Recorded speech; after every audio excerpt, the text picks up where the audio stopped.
Hola y bienvenidos a una nueva inversión.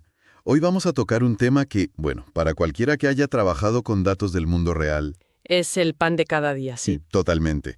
Abres un archivo que se supone que está perfecto y de repente está lleno de agujeros, como un queso suizo. ¡Ja! Sí, Y esto pasa en todas partes, ya sea en un estudio médico, social, medioambiental.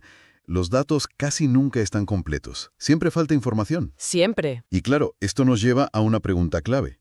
¿Cómo podemos separar la señal del ruido? O sea, ¿cómo encontramos los factores que de verdad importan cuando estamos trabajando con un puzzle al que le faltan la mitad de las piezas? Para explorar esta cuestión, hoy vamos a desgranar un artículo de investigación de la revista Bayesian Analysis. Es denso, pero fascinante. Se titula Bayesian MI Lasso for Variable Selection on Multiply Imputed Data. Un título con miga. Solo el problema, sino la solución tan elegante que proponen. Y lo más importante, lo veremos en acción en un caso de estudio real y muy serio, la exposición de una comunidad a un contaminante químico tóxico. Vale, para empezar, si te parece, pongamos las bases. El artículo habla de selección de variables. Suena muy técnico, ¿no? Suena quírmico, pero la idea en el fondo es muy intuitiva, yo creo. Es como un detective que tiene cientos de pistas. Su trabajo es identificar las 2 o 3 que resuelven el caso, no presentar las 200. Claro, el principio de la navaja de Occam. Exacto. Buscamos siempre el modelo más simple, el más parsimonioso, que explique bien lo que está pasando. Pero ahí, como decías al principio, nos topamos con el primer gran obstáculo. ¿Los datos ausentes? Exacto. Es que en el mundo real, pues la gente no responde a todo en una encuesta, o falta una medición en un experimento. Y para solucionar esto, una técnica muy usada es la imputación múltiple. ¿En qué consiste exactamente? Pues la idea es bastante ingeniosa. En lugar de rellenar un hueco con una única estimación, lo que podría ser un error, Claro, te la estás jugando. te la estás jugando. Lo que haces es crear varias copias completas de tu base de datos, y en cada copia los valores que faltaban se rellenan con estimaciones que son plausibles, pero un poquito distintas entre sí. Ah, vale. Así reflejas la incertidumbre de no tener el dato real. Es como si imaginaras varios universos posibles donde los datos sí están completos. Un momento. Aquí me surge una duda. Si tienes, pongamos, 5 de esos universos de datos completos, ¿no sería suficiente con analizar cada uno y ver qué variables importantes se repiten más, en plan, una votación? Es una pregunta excelente, porque va directa al corazón del problema que este artículo quiere resolver. Ese enfoque de votación es muy intuitivo, pero estadísticamente es bastante débil. ¿Por qué? Imagina que en 2 universos la variable A es la más importante. En otros 2 lo es la variable B. Y en el quinto son A y C juntas. Vale. ¿Cuál es tu conclusión final? ¿Te quedas con A, con B? Se genera una inconsistencia que hace muy difícil llegar a una conclusión científica robusta. No hay un criterio claro. Claro, te quedes con una ambigüedad que no lo quieres para nada. Entonces, ¿cómo se soluciona eso? Pues para atacar justo ese problema ya existía una técnica que se llama MI Lasso. MI Lasso. Sí. Y su enfoque es muy directo. En lugar de analizar cada universo por separado, trata la misma variable, por ejemplo la edad, a través de las 5 copias como si fuera un único grupo. Ah, vale, las agrupa. Las agrupa. Y luego aplica una penalización matemática que es como un interruptor maestro para ese grupo. O todo el grupo se considera importante o todo el grupo se descarta. Un todo o nada. Un todo o nada.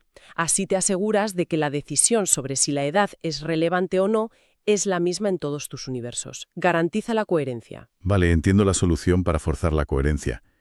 Es un método que impone disciplina, por así decirlo. Pero me suena un poco rígido, ¿no? Muy de blanco o negro. Has dado en el clavo. O una variable es crucial en todos los escenarios o no es nada en ninguno. ¿Hay una forma de hacer esto con más matices? Precisamente, esa rigidez es una de las limitaciones y es justo el punto de partida de este artículo. Los autores proponen llevar todo el concepto de MI Lasso a un marco bayesiano. Ajá. Y este cambio de paradigma lo transforma todo, aporta una flexibilidad y una riqueza que el método original no tiene. ¿Qué significa exactamente llevarlo a un marco bayesiano? ¿Qué ganamos con ese cambio? Pues ganamos bastante, la verdad.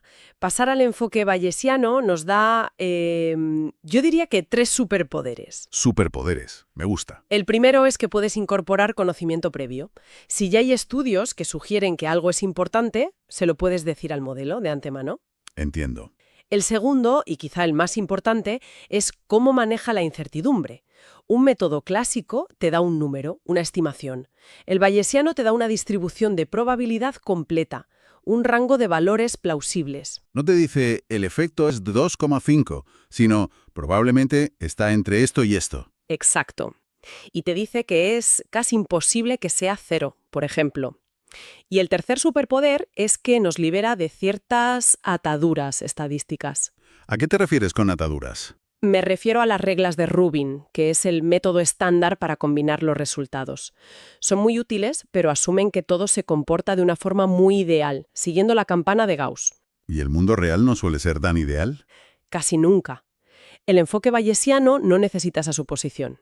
Es mucho más robusto y honesto con la verdadera incertidumbre del problema. Entendido. Es un enfoque más realista. Ahora, me llama la atención que el artículo no propone un solo modelo, sino 4 variantes de este milazo bayesiano. Sí. ¿No es eso una debilidad? En plan, no hay un claro ganador.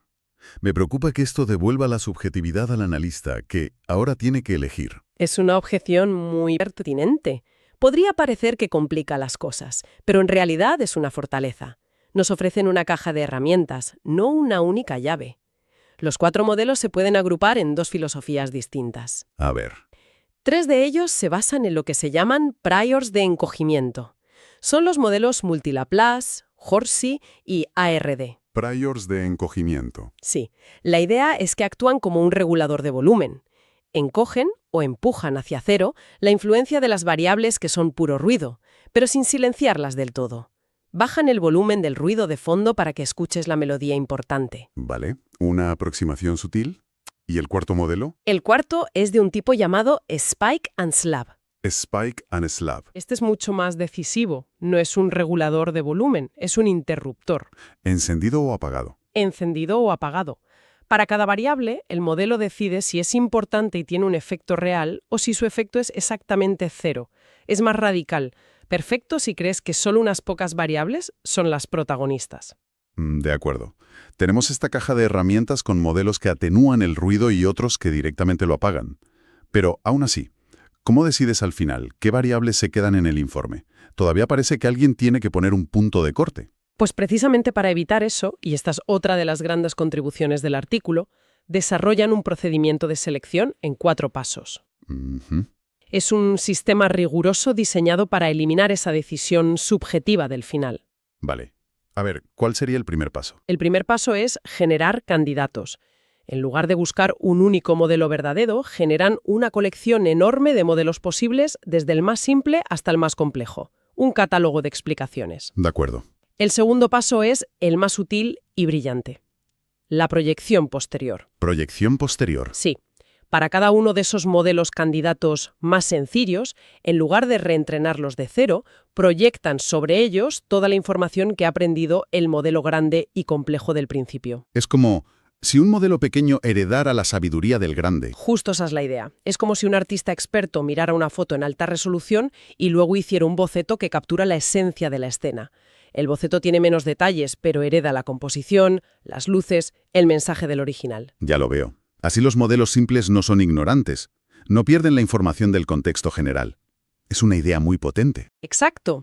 Y con esa sabiduría heredada pasamos al tercer paso, la selección del modelo óptimo. Ahora hay que elegir uno de ese catálogo. Eso es. Y para elegir se usa un criterio de información. En este caso, una versión del criterio de información bayesiano, o VIC. Este criterio actúa como un juez, que busca el equilibrio perfecto entre simplicidad y precisión. Elige el que explica lo máximo con lo mínimo. ¡Justo! Y el cuarto y último paso es la inferencia postselección. Las conclusiones. Sí. Una vez que el criterio ha elegido el modelo ganador, ya puedes usarlo para sacar tus conclusiones finales. Y la gran ventaja es que, como todo el proceso ha sido tan riguroso, las estimaciones de incertidumbre que obtienes son fiables y honestas. La teoría suena, Suena impecable. Casi demasiado buena. Pero claro, la prueba de fuego son siempre los datos reales. Totalmente. Que suelen ser un caos. Pusieron el método a prueba en un escenario de esos complicados. Y tanto. Y no eligieron uno fácil, desde luego. Aplicaron sus 4 modelos al University of Michigan Dioxin Exposure Study. Ah, el estudio de exposición a dioxinas. Sí, un estudio poblacional muy conocido que investigaba los factores asociados a la concentración en sangre de TCDD, que es, para que nos hagamos una idea, el compuesto de dioxina más tóxico que existe.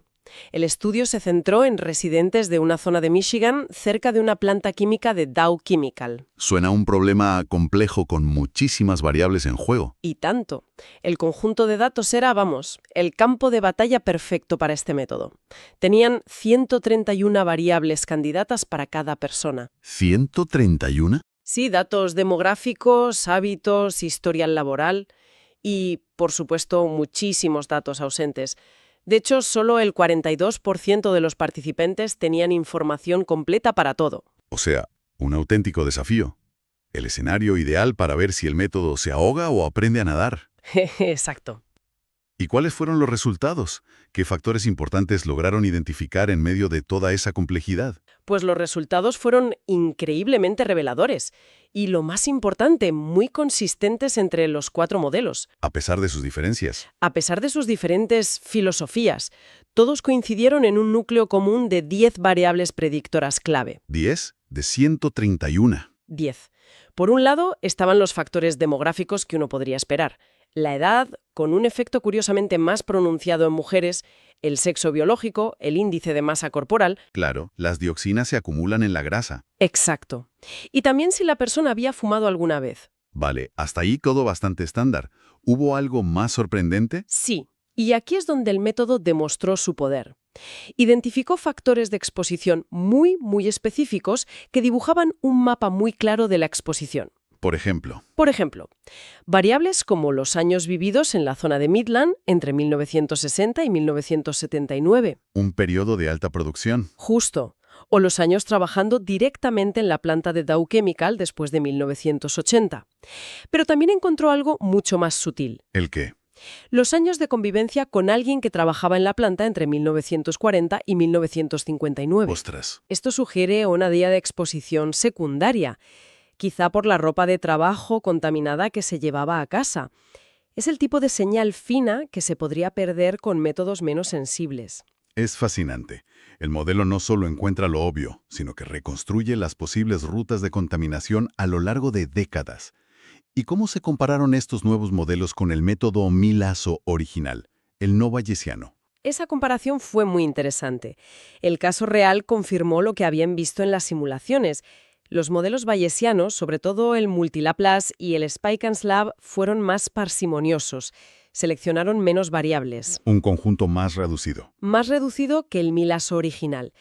Pero y aquí viene lo importante. Aunque el conjunto era más pequeño, la evidencia estadística para cada una de esas variables era mucho más fuerte. Más sólida. Mucho más. En los modelos bayesianos, los intervalos de credibilidad del 95% para esas 10 variables clave excluían claramente el 0. Hay una evidencia muy sólida de su efecto. Entiendo. No había dudas.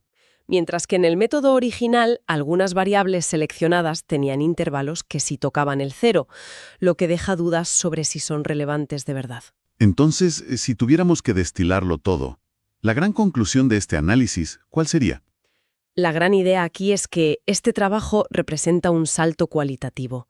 Pasamos de un enfoque que era casi como un consenso por votación a uno de inferencia robusta. Me gusta esa distinción. Los métodos antiguos básicamente hacían que los diferentes universos de datos votaran. Y nos quedábamos con un resultado promedio, a menudo ambiguo. Ya. Este nuevo método bayesiano, con su procedimiento, no promedia. Busca la estructura subyacente que es consistente en todos los escenarios. Y te da no solo la respuesta, sino una medida honesta de tu confianza en esa respuesta. Es la diferencia entre preguntarle a un comité y consultar a un oráculo que además te dice su propio margen de error. Esa es una analogía perfecta. Es una forma mucho más rigurosa de llegar a la verdad, o por lo menos de acotarla. Todo esto, que parece increíblemente técnico, en el fondo trata de algo muy humano. ¿Cómo podemos extraer conclusiones más honestas y precisas a partir de datos que, como la vida, son imperfectos? Sí, totalmente. Y esto nos deja con una reflexión final. En un mundo donde nos bombardean constantemente con conclusiones basadas en datos, desde titulares de noticias a informes de empresa, nos hace pensar en cuántas de esas conclusiones vienen de análisis que han tenido que lidiar con datos incompletos, sin este nivel de rigor. ¿Qué relaciones verdaderamente importantes podrían estar ocultas en esa niebla de los datos que faltan? O quizá más preocupante, ¿qué conclusiones falsas podríamos estar aceptando como ciertas simplemente por no haber gestionado bien las piezas que le faltan al puzzle? Con esa idea en el aire, terminamos nuestra inmersión de hoy. Muchas gracias por acompañarnos.